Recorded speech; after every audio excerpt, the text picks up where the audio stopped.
কেমন আছেন ভাইয়া? আছি ভালো। ভালো আছেন? আছি আলহামদুলিল্লাহ। মর্নিং চ্যানেল থেকে নতুন একটি ভিডিও নিয়ে হাজির হয়ে গেলাম। তবে মূল ভিডিওতে যাওয়ার আগে অবশ্যই মর্নিং চ্যানেলকে লাইক সাবস্ক্রাইব করে চ্যানেলের সাথে থাকবেন, এটা অনুরোধ। আজকে কিছু ভাইয়াদের উদ্দেশ্যে কথা বলা।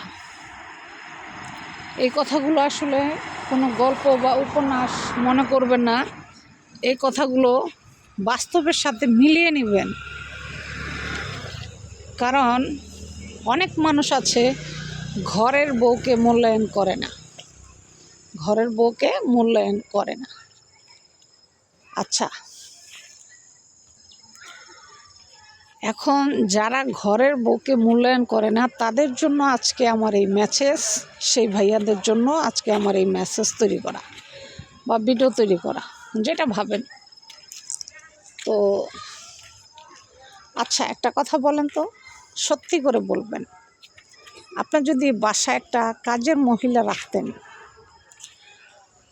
একটা কাজ করবে কত দিবেন? 500 টাকা। আর এখন তো এক কাজ করলে দিতে হয় 1000 টাকা। তাহলে আসুন আমরা হিসাব করি ঘরের বউ কি কি কাজ করে আর সংসারে কতটুকু হেল্প একটা স্বামীর সংসারে নিঃস্বার্থে একটা বউ করে, ঘরের বউ। আসুন হিসাবটা টোটাল মিলাই। প্রথম ঘর মোছায় 1000, হাঁড়ি পাতিল ধোবে 1000, কাপড় ধোবে 1000, সন্তান পালবে একটা দক্তবি রাখলে আপনার 10,000। স্বামীকে সুখ দেওয়ার জন্য আপনি যদি হোটেলে যান মিনিমাম কমপক্ষে 2000 টাকার নিচে আপনি ওই সুখটা পাবেন না, যে সুখটা ফ্রিতে আপনার ঘরের বউয়ের কাছ থেকে পাচ্ছেন। তাহলে তারপরে শ্বশুর শাশুড়ির জন্য যে একটা সেবা, এই যে সেবাটা ঘরের বউ করে, এই সেবার জন্য যদি আপনি একটা মানুষ রাখেন তাও 5000 টাকা দিতে হবে মাসে। তাহলে টোটাল হিসাব করে দেখেন আপনার মাসে কতগুলো টাকা একটা কাজের মহিলার পিছনে আপনার যাবে। যে ভাইয়ারা ঘরের বউকে রেসপেক্ট করেন না, সম্মান করেন না, শাশুড়ি মারা সম্মান করে না, রেসপেক্ট করে না, ননদ ভাসুর দেবররা বাড়ির বউকে সম্মান করে না, রেসপেক্ট করে না, আজকে তাদের সবার উদ্দেশ্যে এই মেসেজ। যারা শুনবেন অবশ্যই মর্নিং চ্যানেলকে লাইক সাবস্ক্রাইব করে চ্যানেলের সাথে থাকবেন। তাহলে এই যে এতগুলো টাকা আপনার মাসে একটা মানুষ রাখলে দিতে হতো, সেই জিনিসটা আপনার ঘরের বউ নিঃস্বার্থভাবে বছরের পর বছর দিয়ে যাচ্ছে।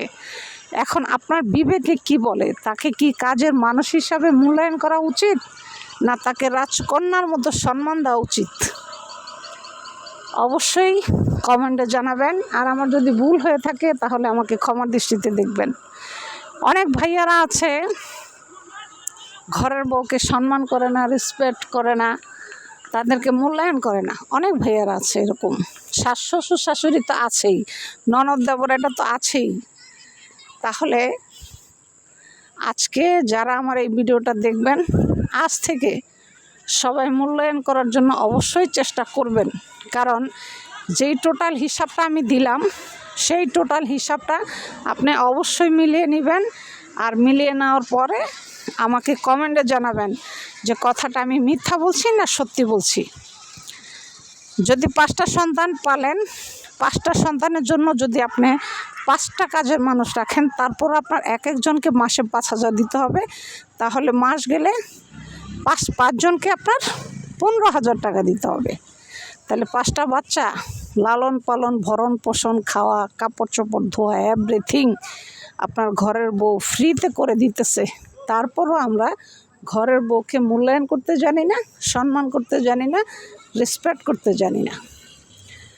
তাহলে যেসব পুরুষরা বউদের উপরে এরকম নির্যাতন করেন, সেই সব ভাইয়াদের জন্য আজকের আমার এই মেসেজ। অবশ্যই আমার মেসেজটা পেলে গালি দিয়েন না, আমাকে বকাবকি করবেন না।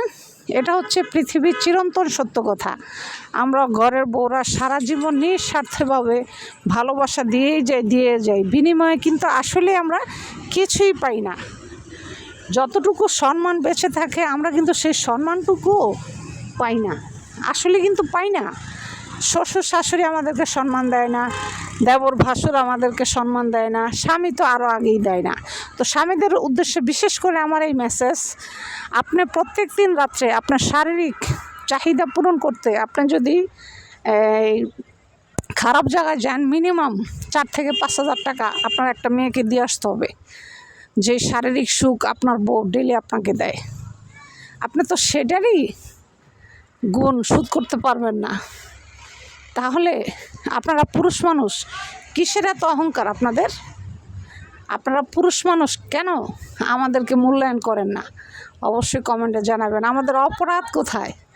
তাহলে আমরা মেয়ে হয়ে জন্মাইছি, এটাই কি আমাদের সবচেয়ে বড় অপরাধ? না আমাদেরকে আপনারা মূল্যায়ন করেন না, এটা আপনাদের অপরাধ। অবশ্যই কমেন্টে আমারে কিন্তু জানাবেন। আপনাদের কমেন্টের আশা অবশ্যই থাকবো। ভুল ত্রুটি হলে ক্ষমা করে দিবেন, আর কথাটা যদি আমি মিথ্যা বলে থাকি অবশ্যই ক্ষমার দৃষ্টিতে দেখবেন, ঠিক আছে? আসলে আমরা বিশেষ করে যেই যৌবনে বাস করতেছি, পুরুষ মানুষ ঘরের বউকে মনে করে কাজের মহিলা। আজকে এই ভিডিও আপনারা যারা দেখবেন, আজকের পর থেকে কেউ কোনো দিন ঘরের বউকে এই অসম্মান আমার মনে হয় করবে না। কারণ যে টোটাল হিসাবটা আমি দিলাম, এই টোটাল হিসাব আপনি একবার মিলাইয়া দেখার পরে আপনার কাছে কি মনে হয়, আপনার ঘরের বউ কি রাজকন্যা না কাজের মহিলা? আপনার কি তাকে মাথায় করে রাখা উচিত না পায়ের জুতা বানায় রাখা উচিত? কিন্তু আমার হিসাবে তাকে মাথায় করে রাখা উচিত। শ্বশুর শাশুড়ি দেবর ননদ যারা আছে এভরিথিং সবাই তাকে মাথার উপরে করে রাখা উচিত, এটা আমার বিবেকে বলে। এবার আপনাদের বিবেকে কি বলে অবশ্যই কমেন্টে জানাবেন। ভিডিওটি ভালো লাগলে মনেই চ্যানেলকে লাইক সাবস্ক্রাইব করতে ভুলবেন না। অবশ্যই লাইক সাবস্ক্রাইব করে চ্যানেলের সাথে থাকবেন।